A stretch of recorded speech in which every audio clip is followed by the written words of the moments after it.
Бишкектик студент Майнкрафтты кантип кыргызчалаган? Бул Атай Азаматов, журналистика факультетинин 3-курсунун студенти. Ал мектепте окуп жүргөндө эле жакшы көргөн видео оюнуна эне тилин киргизүүнү самачу.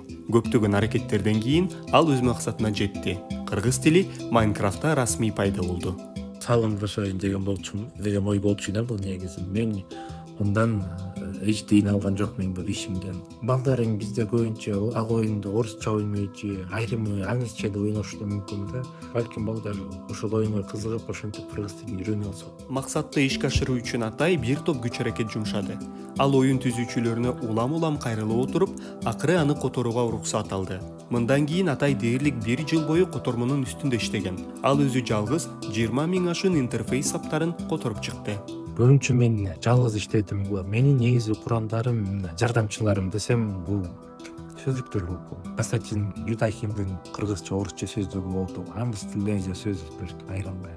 Эми Жасаналиев компьютерлик терминдер сөйтүп бөлө сыгысып. Эми анын эмгегинин арты менен каалаган адам Майнкрафтты кыргыз тилинде ойной алат. Майнкрафт дүйнөдөгү эң белгилүү видео оюндардын бири. Анда оюнчулар куб формасынан турган дүйнөнү изилдеп, ар кайсы нерселерди куруп жашашат. Аны өзгөчө кичинекей жана өспүрүм балдар жакшы көрүп ойношот. Ал эми оюндун өзү билим берүүдө да колдонулат. Программалоодон тартып тарыхка чейин.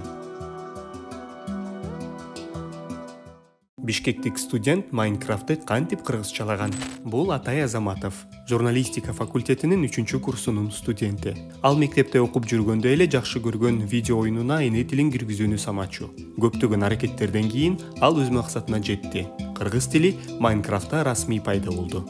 Салындырышайын деген ой болчу да бул негизи. Мен ондан эч тыйын алган жокмун бул ишимден. Балдарың бизде көбүнчө ак оюнду орусча ойнойчу, айрымы аңызча да ойношу мүмкүн да.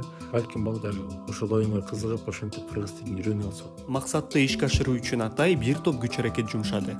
Ал оюн түзүүчүлөрүнө улам кайрылып отуруп, акыры аны которууга уруксат алды. Мындан кийин Атай дээрлик 1 жыл бою котормонун үстүндө иштеген. Ал өзү жалгыз 20 000 ашуун интерфейс саптарын которуп чыкты.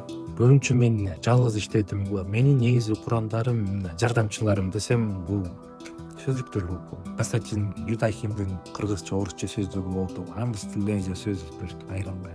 Эми Жасаналиев компьютерлик терминдер сөйтүп бөлө сыгысып. Эми анын эмгегинин арты менен каалаган адам Майнкрафтты кыргыз тилинде ойной алат. Майнкрафт дүйнөдөгү эң белгилүү видео оюндардын бири. Анда оюнчулар куб формасынан турган дүйнөнү изилдеп, ар кайсы нерселерди куруп жашашат. Аны өзгөчө кичинекей жана өспүрүм балдар жакшы көрүп ойношот. Ал эми оюндун өзү билим берүүдө да колдонулат. Программалоодон тартып